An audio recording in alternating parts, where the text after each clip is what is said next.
Welcome to Death and Aliens, an in-depth look at horror and sci-fi TV from two friends who vaguely know what they're doing. I'm MK, And I'm Courtney. and full disclosure, we just finished recording Sunday's episode 5 minutes ago. So we're back. So if you're watching it on YouTube, that's why I still look like garbage. That's fine. I still look the same. I refresh my lip gloss. So I don't really have very much more interesting to say. Well, if you follow us on Instagram, you will notice that I did successfully watch my 31 Nights of Halloween movies. Even today, I just watched it this morning. I haven't posted it yet, but this comes out like a week and a half from then. So you will see it. And also, we didn't talk about our costume for Halloween. We didn't. Talk about Halloween. I was the Wicked Witch of the West. All the teachers at my school, we did a Wizard of Oz theme. I found these awesome masks on Etsy that are like COVID masks, but they're the characters' faces, so that you don't have to wear like makeup on your face while you're also wearing a mask.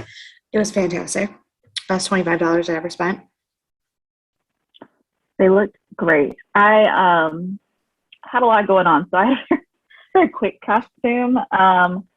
My friend came in town, like I said, from Philly, and I dressed up for work, and I had these patterns that one of my friends, Melissa Bobe, who's an author, she writes great witchy stories.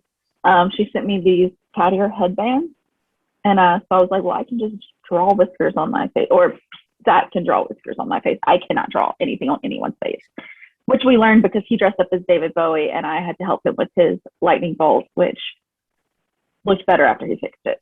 I did not do well. So I was a cat, and I was the only one who dressed up at the bar, but it was fine. It was fine. Perfect. It was fine. It was fine. It's great. Halloween is coming on. As we speak, or by as we speak, I mean as we record, the series 13 premiere of Doctor Who is happening. I obviously haven't watched it yet because I'm doing this instead. Probably not going to enjoy it, but going to watch it anyway. Is it still, what's her name? Yeah, Jodie Whittaker. Yep, it's still. I didn't finish the most recent season before this one yet. Season 12, I guess. I haven't finished yet. So I really love her in Broadchurch. But it's not even. It's not even her that is the problem. Right. It's the writing and the direction. It's just stupid. Horrible. It's because they changed up how they're doing everything. It's very different than it was the last 1,000 years. Yeah. Exactly. Yeah, but nothing really that exciting. Parent-teacher conferences tomorrow. I did actually get to FaceTime with Brittany in South Africa today. We chatted for FaceTime for the first time since she got to South Africa, so that was really nice. I got to FaceTime with baby Thomas on his birthday, which was 28th. It was a solid 2 minutes. I looked at that phone log. I was at work. They were at their 1-year checkup appointment, and I was like, I just want to happy birthday on the FaceTime. So I got to 2-minute FaceTime call with the Wing family. Oh, yay. So that was fun. He's already won. I know. I haven't touched him yet. Christmas. Me either. I hope I get to go home for Christmas and I can see him then. I'm not going anywhere for Christmas, but for Thanksgiving, my baby's coming here. Oh, so. My Rachel's coming here. Yay! Good time. All right. So, if you're ready to dive in, I am ready. Full disclosure, I did not take notes for this entire episode. If you listen to our first episode of this season, mine are not quite as detailed as Mary Kay's on the plot of the story. I'm a little more surface level. Oh, no, none of what I said in the last episode was in my notes. I just remembered the Oh, episode. great. Excellent. Maybe you can add into mine when you feel like it. Perfect. So this is episode 2 of season 1. It is called, I wrote that down somewhere. Dead Girl Walking. Yes. Is that the name of it? Yes. I do not know where I wrote that down, but that is the name of it. And it came out on July 4th, 2003. The number 1 movie in theaters at that time was Terminator 3, which I just watched 2 years ago when Terminator 4 came out. I thought I should probably see the first one first. I've never watched a fine. single Terminator movie. I enjoyed it much more than I thought I would. I just can't remember everything again. I thought I was gonna get bored with it. I like action movies and stuff, but I was not sure how I was gonna feel about it. And then I really liked the first one, and the second one. I don't think I liked the third one, if I remember correctly. It's been a couple of years. I did like the fourth one though, coming back. It was the second or third. One of those I didn't like. Anyways, and at that time, because this was 18 years ago, it was $6.03 was the average movie ticket price. Can you imagine? Yeah. Like, my movie ticket when I go on AMC Tuesdays is $6.50, and that's like super cheap price now. Like, it's still more expensive than what their regular ticket prices were. When I would go to the movies in Thailand on Wednesdays when it was cheap movie day, the tickets were 150 baht, which is $4.50. Oh, it's so magical. Yeah. I love cheap movies. So, sorry, my phone fell and I need it now. Sadie knocked it over. So this is, the rating on this episode was 7.6. Can you remind everyone what your rating was on the first episode? 8.4. So that was higher, which is fair. It was a pilot. It had a lot of good information. Yeah. And the deaths were like better, I guess. Like they had a lot more emotion behind them. I felt like, but Yeah. this was still a good episode too, though. The plot summary is George is still dealing with her transition, sneaking home at night, shirking her reaping duties, and meeting Brendan's parrot, which like literally the like episode in a nutshell. Reggie is also having some difficulty and starts lying and stealing toilet seats. Mason comes up with a new scheme to gather money, and Roxy is not very appreciative. Betty gets stuck chaperoning George. Eventually, George learns just how important being a Reaper is. And if you watched this episode, which I hope you have, that's what happened. Yep. That's the episode. All right. Okay. Just kidding. We're done. We did it. And but it was a fun episode. The director was Kevin Dowling, who is a big director guy. He's done like The Americans, Bosch, The Walking Dead, 13 Reasons Why. So like he's been relevant for a while and doing big shows constantly. Yeah, and his wife is a producer and writer on 60 Minutes. And they've been married since I think it said 87. I'm not doing that math. Since 87. We have the same writer, Brian Fuller. Full disclosure, I really thought it was Bryan Cranston. When I was reading Brian Fuller, I kept thinking of Bryan Cranston. I was like, this is such a strange show for him to write. And then I realized that that was not his name, was not Brian Fuller. So which makes a lot more sense now. So getting into this episode, this is the first episode we see the opening credits. If I'm correct, we didn't see them on the first one. And I truly love how cheesy it is. Yeah. It's just a bunch of Grim Reapers going about their daily life, doing laundry at the laundromat. It was just walking in, walking on a treadmill. It was wonderful. And I love how much of like they use like this Grim Reaper in like their intro credits and their like marketing and stuff, but then like none of the people look like Grim Reapers when they're doing anything. And so I think it's so funny and cheesy and I love it. Yeah. So Then we kick off this episode seeing one of the gravelings. Is one of the first things we see in this episode. I had forgotten what they were called while I was watching this episode. I'm glad we just recorded. Yes. I just kept calling them creepy monkey looking things because that's what they look like to me. Yeah. And then we see there wasn't a death in that first scene though. Was there? Did I miss that? Or did that go really quickly? I don't remember seeing a death. I just remember seeing the graveling. In the first scene? Before she like goes to the apartment and everything.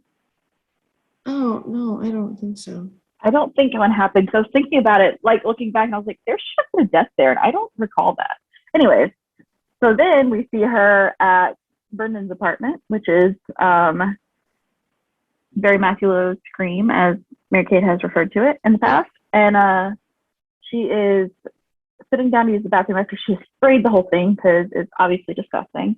Yeah. And then walks these two people while she's like using the bathroom, and they're all just like, what's going on? So turns out these are Brendan's parents, and I just put his poor parents. They have to go through all of this disgusting apartment, and they've just walked into a girl who doesn't really look like a girl. Like, she looks like an older woman, not like older, but like older than she is, woman, hanging out in his apartment. And they're like, are you his girlfriend? And she's like, absolutely. Yes, I am. That's a great lie.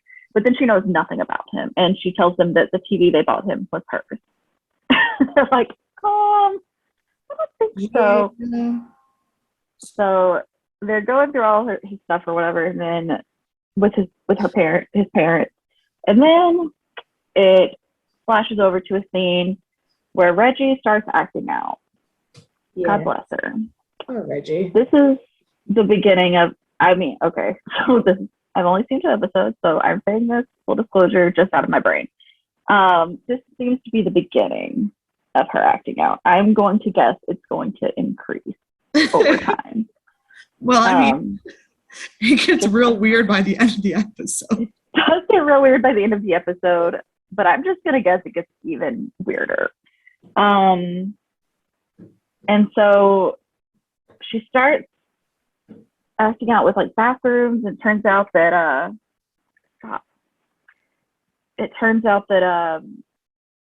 she's stealing toilet seats, and that's strange. But I get it. It's related to her coping with her sister's death. Yes. But I don't think I would steal toilet seats. They're not super sanitary. No, they're not. But also, she's 10. Yeah. And also, like, so where are her tools at? What tools is she using to take these toilet seats? Because, like, you need to have, like, a screwdriver. Or fireworks if the boys later in the show. But, like, those things are not probably readily available to her. So I don't know what she's done. But I don't know. They find one in her backpack. So clearly she's taking them. Yeah. And so then you see Roxy doing her day job, and I put, she just does not care. No. She's like, they have one guy who walks up, and she's like putting a ticket on his car, and he's like, I'm here. And she just like pulls a gun out on him. She was like, no, you weren't here. You got a ticket. I don't care. I will fuck you up. Exactly. And Mason's there, and he's like, where'd you get a piece at? And she's like, she's like, it's just there. It's so funny. So, and then we're in the diner again, getting our new assignment. And I have to say, I know this is recurring, and I love the diner scenes. Yeah. I think they're so fun. It's the whole crew together. Something weird is always talked about. And it's a good way to, like, I think it's a good device to use to, like, tell us about what's going on too, because it's not like, it's exposition, but it's still like in the midst of like conversation. It's not like it's not as awkward as the narration, which there is still narration through all of the episodes, and especially like, and right now, like, George is telling us what she's thinking, but it's less awkward than in the first episode. Yeah, it's more like how every other 2000s TV show narration, where they were inside the main character's head and gave her snippets of thought here and there. Yeah. So this is also how we learn about there are coupons for favors. We do not know what you can do with these favors, which has me questioning now. So they said if you do these jobs or whatever, one of the jobs that she was offered, you get favor coupons and from Mandy Patinkin, and that is the only way you get a favor from him. And so my mind just started going off, and I was like, I wonder what the favors could be. And so I was like, I hope that you can start saving souls, because I feel like that would be a good direction for George to go in, because I know like she doesn't like killing children. I mean, naturally, no one likes killing children. I mean, other than serial killers, but they're different. So I hope that she's able to save some lives in the future. I mean, we do also in this episode get a little more of a glimpse into how that works. Like, as much as Rube can do favors, he also has no control over who's dying. Like, he's middle management at best. Yeah, but I don't know. There's something. These favors have to be good. And if they're not saving souls, like, what level are we talking about here? Because, do you just get a better apartment? What'd you say? I said pancakes. Pancakes are excellent, first of all. But if you're stealing money from people, you can buy your own pancakes. So, like, I don't know. My mind is aflutter, trying to figure it out. So then he tells George that from now on, she has to be chaperoned until further notice, essentially, because she can't seem to do her job. And this is where I thought Betty's name was Benny. It is not. But Betty has been assigned to be her first chaperone, which she is clearly not thrilled about. No. So she takes her out and kind of like showing her the ropes. They come up upon this car of this guy who's offered them a ride. And she just starts like chatting him up. This is the one place that I took a note because it was so ridiculous. They're walking down the road and they are about to get in this stranger's car. And George is like acting weird about getting in a stranger's car. And I was like, George, what is he going to do? Kill you? Right? Like, we're past that now. It's okay. Like, don't hitchhike if you're a live person. Oh my gosh, sorry. But you're like, you're already undead. I think you can handle hitchhiking. Yeah. I think you'll be all right. So, but she's newly undead, so I get it's good to have the hesitancy there, I guess. So then Benny is like a natural, which also George comments on. Yeah. Betty's just like, let me take your picture. Let me tell you about your mom. Like, she used to quilt. You have a great family. And I was like, this is the way that they should be doing it, because you leave them on like a happy note. You're not like. Whereas like, in the first episode, we saw Roxy's style, which was to just let it happen and then take their souls after, because she doesn't give a shit. And to just keep them with her until they're dead, basically. She's like, no, you're not going anywhere until this is finished. Yeah. And then the guy who killed George was just like super creepy, and then she died. Like, so Betty's approach so far is the best one. Yeah. It was just so funny how she was talking to him. He was such good spirits, and I was like, I can feel a little bit happy about this. And if I was going to die and a Grim Reaper was going to come talk to me, that's how I'd want to do it. I wouldn't want to know, but I want to be. Have my last moments to be happy and positive thoughts, and like remembering family and stuff like that. Like, that's the way to do it. So even though she doesn't want to be, she's a pretty good teacher. So then they get out of the car, and about 2.5 seconds later, this guy just runs off the road and dies. I do not know how. I don't know how either. There was no not like Nothing was happening. Speaking of, this scene is where two different continuity errors have come in. Oh, good. Like visually. When she's taking the picture of this guy, I do not remember his name. I may have written it down. Who knows? She's taking the picture of this guy. The car behind them just disappears. There was a car behind them when they were driving. It just disappears. And also, they after he runs off the road, there's a scene like a few seconds later where they're still driving on that same bridge and it's there.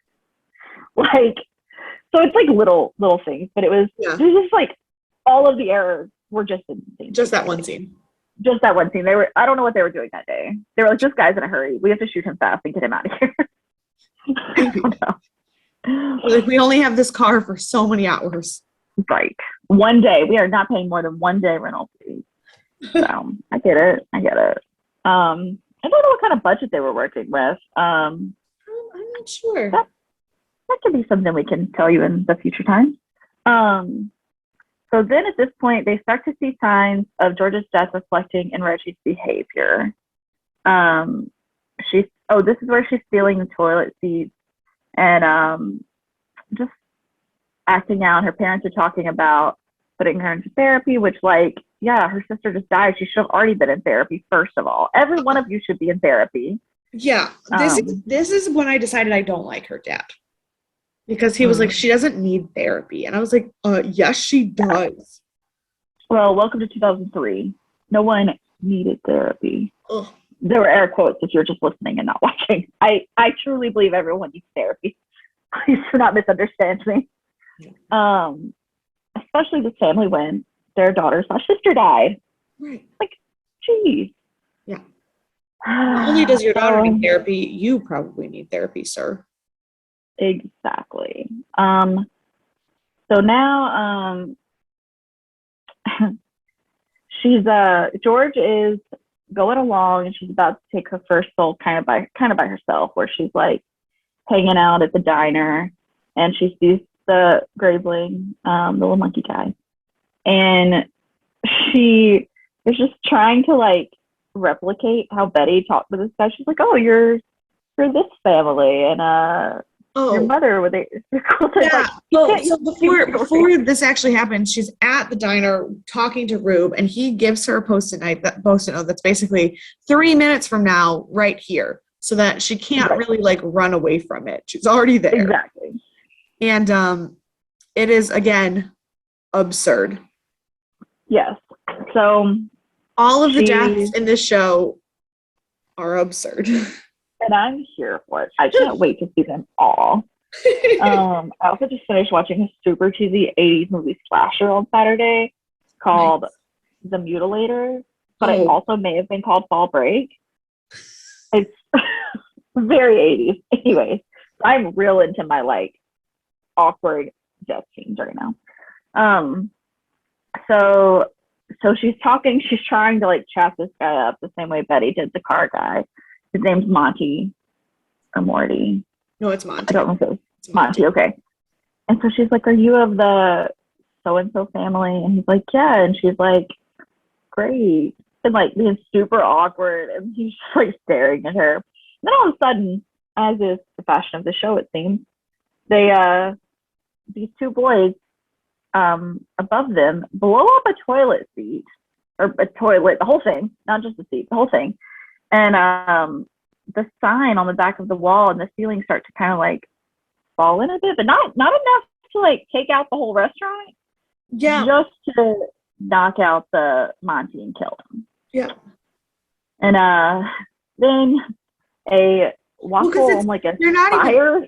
They're not even above them. They're in the bathroom of the same place, but the cherry bomb goes into the toilet and is in the water pipe. Right. Next to the sign. But like you would think, a cherry bomb just exploded in a water pipe. No water damage.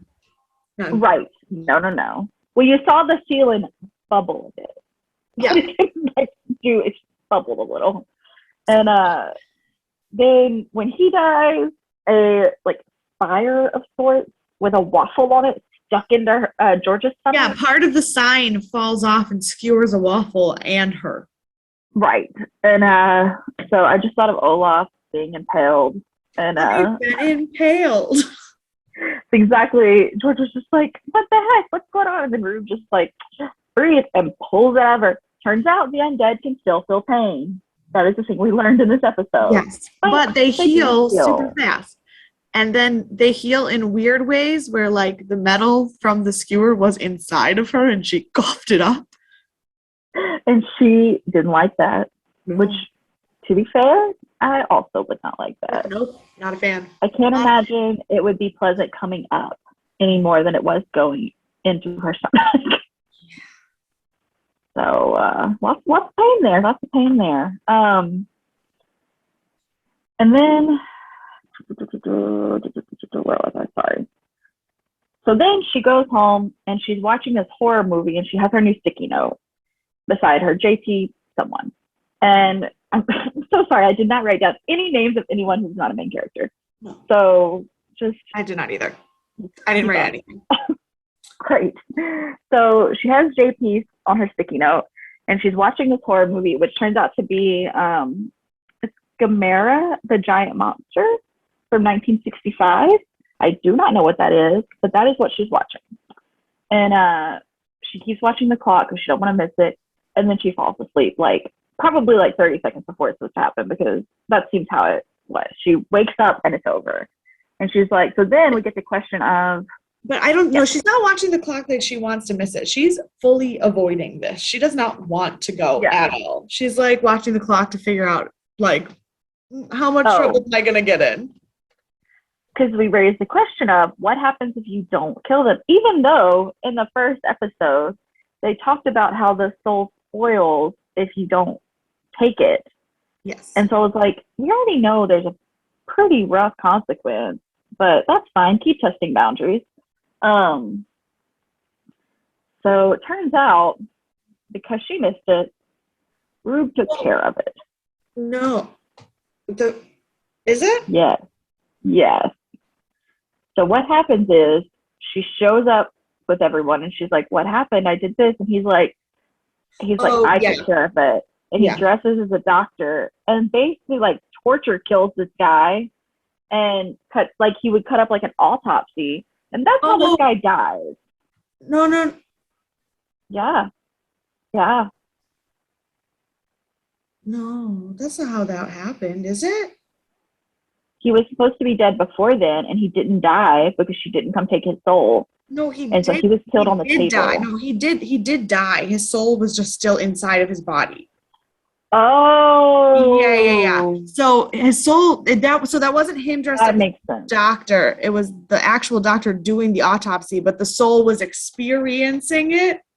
He could see it. I knew he could, Yeah.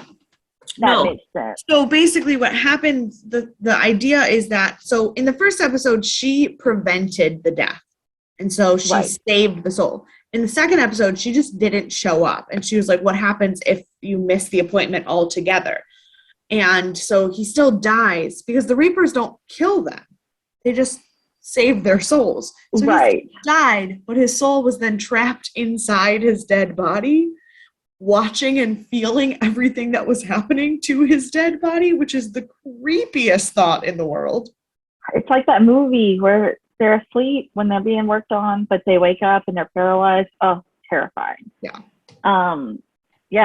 So that was terrifying for him. But I think Rube is the one who pulled the soul out still. Yeah. No, doesn't he? Okay, so that's what he handled. He makes her do it. He makes her apologize. I missed somewhere. Yeah, no, he makes the her, moment she still has to reap it. It's still hers. So he makes her touch the dead body to get the soul out, and then sends the dead soul, makes her apologize, and then sends the soul with Roxy to go to his great beyond while he continues to chastise George. Yes, because now this guy has cuts all over his body while he's a soul.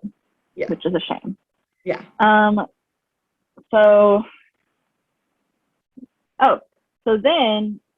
This happened a little before. Reggie is using a Ouija board on a toilet seat. First of all, Do not mess with Ouija board. Let's just blanket announcement. Right. Leave it alone. It's just better for everyone. Also, a toilet seat. I understand that's how your sister died, but that is a very not seance-y scene. Listen, she's Not just trying dark. to They get left hold of all her the lights sister. on. She's just No trying to get hold candles. of her sister. But your toilet isn't the one that killed them. So, like, this toilet seat doesn't matter. She's just decided all toilet seats are relevant now Yeah. to her sister's Exactly. death. And it was only the one. In fact, she hangs them all in a tree. Yes. At It's the like very a end. Christmas tree of toilet seats. Yes. And well, we see it for the first time a little bit before the end, because then at the end, George is there trying to like untoilet seat the tree. Yes, yes. So I will say though, George, whenever she had to apologize to the soul, she just doubles down. She's not good at like she's like, I'm sorry, it wasn't my fault. Right. Like, absolutely it was your fault. Yeah. It was your assignment.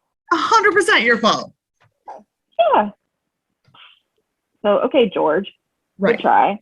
And then she goes back to so throughout this episode, there's a theme of her going back to like see her family, see her parents, like watch them. Like she's sleeping in their car some nights, filling their water. At Brendan's creepy apartment. Right. And then at the very end, we see her going and watching her sister, who she realizes is losing it. And she starts to get worried about her because she's hanging toilet seats up on the tree, like Mary Kate was saying. And it's just so weird. Yeah. I don't understand. Like, I understand that toilet seats are now relevant in her life, but like, why does it make sense to hang them on a tree? Right. Yeah. So this like episode with a Ouija board, at least it's something semi-related because it is supposed to like call souls, but like trees. So this episode has an A plot, a B plot, and a C plot. And the A plot is obviously George not wanting to kill anybody and not wanting to be a reaper and that whole drama. And the B plot is Reggie and her toilet seat fascination. And then the C plot is Mason destroying all of the parking meters in the city to steal the money out of them so that he doesn't have to get a job, and then trying to convince George to do it with him. And then pissing Roxy off. Right. But She's George not pleased about that. George luckily does not choose that lifestyle. And see, this is where I draw my line with Mason. When they're taking the wallets off the dead bodies, I'm okay. When they're stealing money from the parking meters, these are going to real people that are still alive. You have to leave that alone. And so that's where the line is. Well, but also, and we find out how Mason dies in this episode. We will, throughout the whole series, find out how all of the Reapers have become Reapers. In this episode, we get to find out how Mason died. And Mason, bless his poor, dumbass soul, was, as you can suspect, a druggie. And he found out from a friend that if you cut a hole in your head, you can get high faster because the blood will get to your brain faster. Which, of course, makes absolutely no sense. No sense, absolutely not. But so in 1966, this man used an electric drill and put a hole in his own head. Just like Jeffrey Dahmer. So he did other people, but yeah, same amount. So that's Mason's story. So I also don't do drugs. So that's another line I draw between where I agree with Mason. And like, don't put a drill in your head.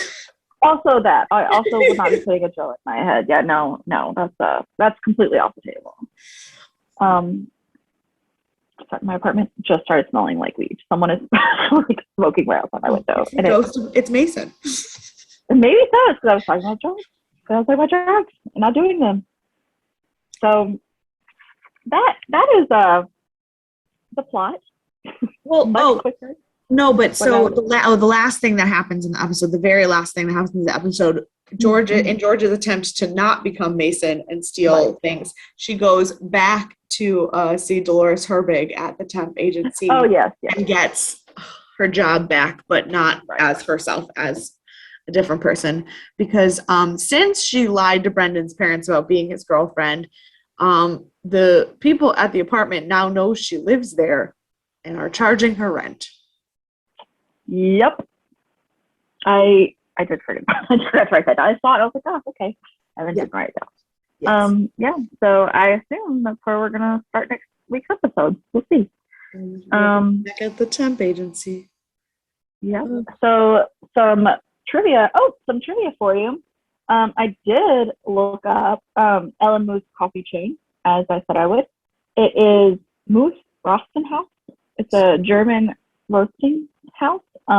She's from Connecticut, so I don't know where the connection is. I mean, I'm from Buffalo, but I'm German. Like, she could just have German family. Yeah, but like, I don't know. I guess Moose is probably a German name. Probably, yeah. Probably. But yeah, so that's all I know about it. I haven't had it. I've never heard about it before today. I'm sure it's lovely. So some trivia. George's character name at Happy Time which is the temp agency. Yeah. Great name. Is Mildred. And Dolores asks if she can call her Millie, which is a reference to Piers Morgan's character in the dance book, Millie the Ghost, which was also based off of something else Piers Morgan did. But I've never heard of it. Me either. But it's a reference. There's a lot of references, and I'm like, I know like one of them. So Brian Fuller, being the total Star Trek nerd he is with his writing and whatnot, he at one point, George refers to seeing her family without her as like being in an alternate universe where she didn't exist and there are no goatees or gold lame sashes, which is a reference to the original Star Trek TV series where they're in an alternate universe. The episode's called Mirror Mirror, and Spock has a goatee and the crew wears gold lame sashes. So that was fun. I haven't seen that, but I thought it was a fun fact regardless. Yeah. So I talked about the continuity eras. There's a geography era. Sorry, I don't say words apparently anymore. The show clearly states that it's set in Washington State. But in the train scene, you can clearly see the word Canada on the train. And it's specifically the Canadian, which travels 3 times a week between Vancouver and Toronto. Right, because the show is filmed in Vancouver. Right. So they should have just like slapped the paint on the train or something. I don't know. It was very clear that it was not in the right place. Mm-hmm. And then some connections from this episode. George says at one point, Death Takes a Holiday, and it's just a reference to the film Death Takes a Holiday from 1934, which I do not know and have not seen. And then the Mirror Mirror episode of Star Trek, which I just talked about. And the title is Dead Man Walking, or the title is Dead Girl Walking, which is a reference to Dead Man Walking, which is a true story about a guy who is stuck on death row. And it's about Sister Helen Prasian, who handled the case and wrote about it. And it was set in 1995. There's a book and a movie. And I thought I had read the book, and I have not. But I do know the story because it's about Sister Helen Prasian. This is not the related at all because this happened much, much, much later. But there is a song called Dead Girl Walking from Heathers, the music. Yes. Very, very different. But there's one more thing. So those are the connections that this show like derived from. And then this show is referenced in Mockingbird Lane, which was a TV movie about the Munsters. That Brian Fuller created. Yes. And the Munsters have a Frankenfruity cereal. And that was made in 2012. Yes. Well, that's because So that was Brian Fuller's extended universe. He made it all. yes. So those were all of the connections. Like I said, as you can see, these are going to be a little shorter because there's only so much to talk about. I, ran through the plot. Yeah. I only had 2 trivias, which was sad. But who do you want to punch in this episode? Oh, probably Mason. Fair. Who do I want to punch in this episode?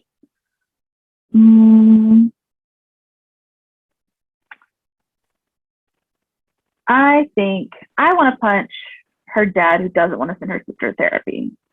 Oh, that's true. Oh, there's one part. There's one part where Reggie's asking her dad if she has to go to therapy, and he's like, "Not if you don't want to." And her mom is like, "Way to be an enabler."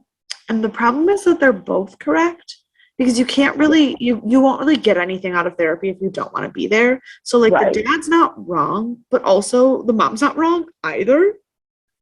Yeah, and she's still a child, so Yeah. like their parents get to make the decision, not the 10-year-old. Right. That's how that works. Which, fun fact, I was 10 for most of this first season. You were what? I was 10 for most of this first season. I was born in 92. So at this point, I was the same age as Reggie when the show was happening. No, I was not 3. I was 11. Because I was. You're not 3. I don't know why I said that. I was thinking that I was trying to say that I was older than you, and so I don't know why 3 happened. Because you said 92, and my brain was like 3, and then I was like, no, that's not. None of that. None of that is Nope. accurate. In fact, I was 11 when the show came out. Yes. So who was your favorite this episode? Your MVP? Probably Betty.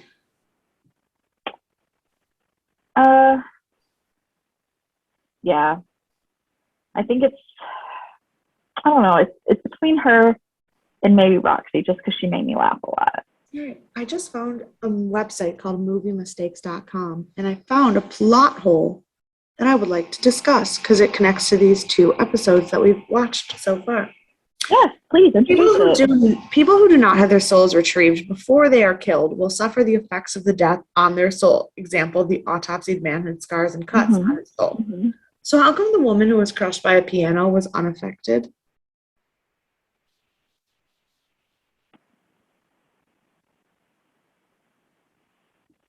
I don't know. That is the plot. Well, he didn't suffer from however he died. He suffered from the autopsy. And so she wouldn't suffer from the piano crashing on her. She would suffer from the after effects. And we didn't see her after that. That's fair. So she may have, and we didn't know it, or her soul may have been taken out before an autopsy or something. No, well, because her soul wasn't taken out till after the piano fell, because we watched that happen. Right. But that's fair. Also, like, why would the man only have the cuts and scars from the autopsy and not from how he died? Like, exactly. They're both wrong. Like, all of this is wrong. Right. You are all incorrect. Pick a lane. All 3 of them you picked were wrong. Pick one. All right. Did we cover everything? I think so. It's late on a Sunday. Full disclosure, we are both tired. We are trying to make sure we know what we're saying and sound like reasonable people. Predictions.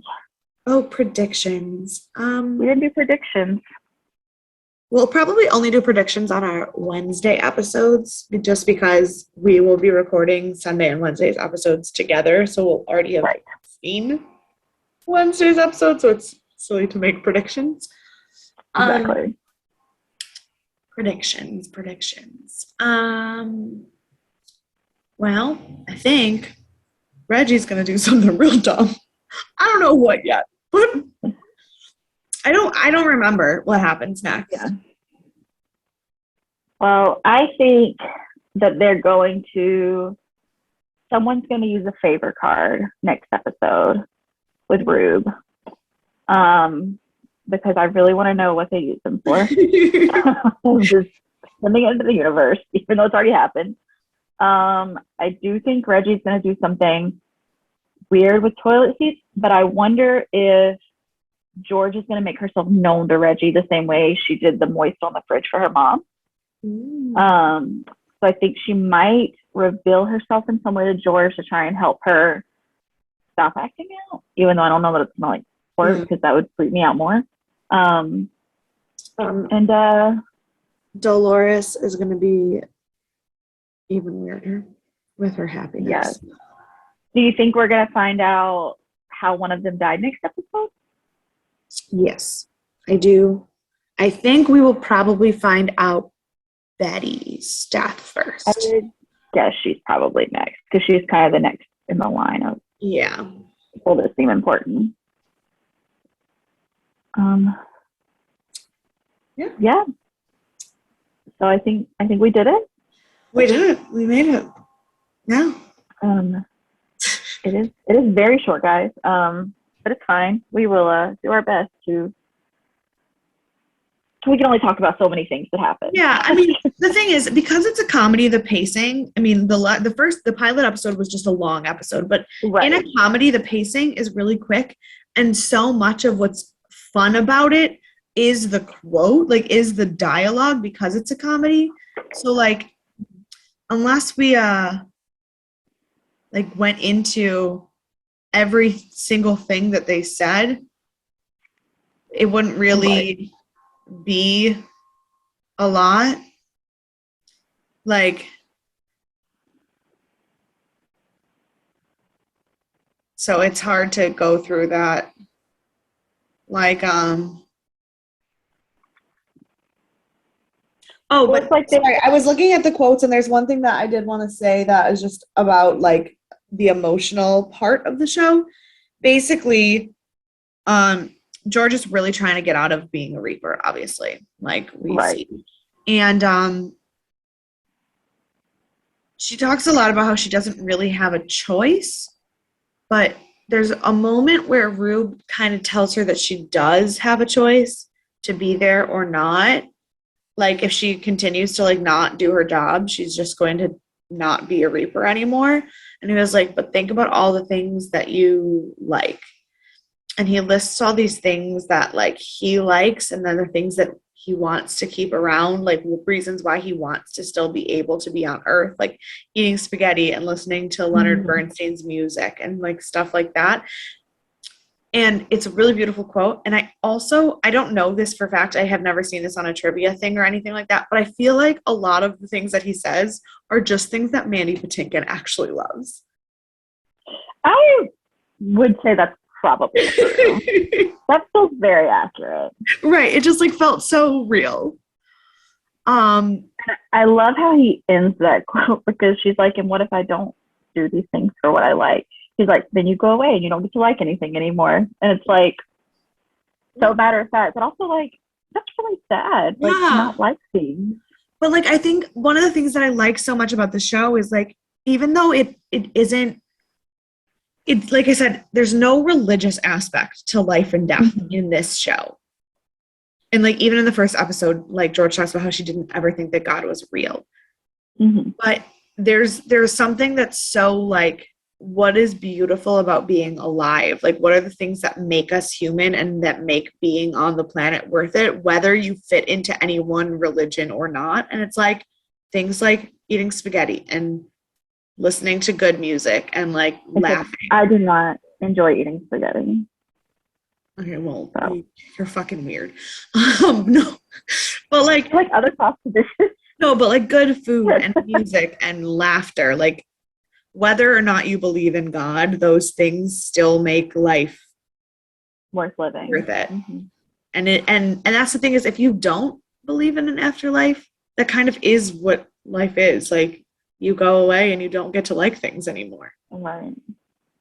Which is, like, depressing. Like, even, not to turn this into a religious podcast, but, like, even if you don't believe in, like, God per se, there are so many other religions. There are so many other things to believe in. And, like, I feel like everyone needs to believe in something, even if Right. it's not, like, it's just so sad otherwise, like to believe in nothing. I don't know. I don't know. Great. Yeah. And on that really depressing note, Raise your spirits for the night. Happy Wednesday. sorry, I was just looking at the quotes that were on IMDb just to think if there's anything else that was interesting. And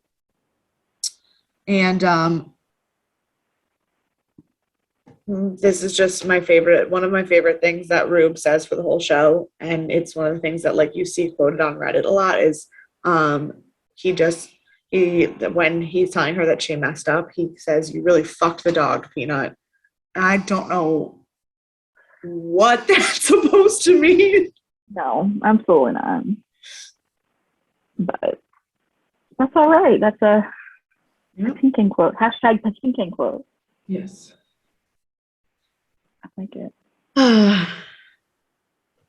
All right. Well, on that note, if you have thoughts about the afterlife and going away and not liking things anymore, you can follow us on Instagram and Twitter at Death and Aliens. You can follow me at EMKAY_superstar. You can follow me at CECloud13. And we will see you guys on Sunday with the next episode. Episode 3. Bye.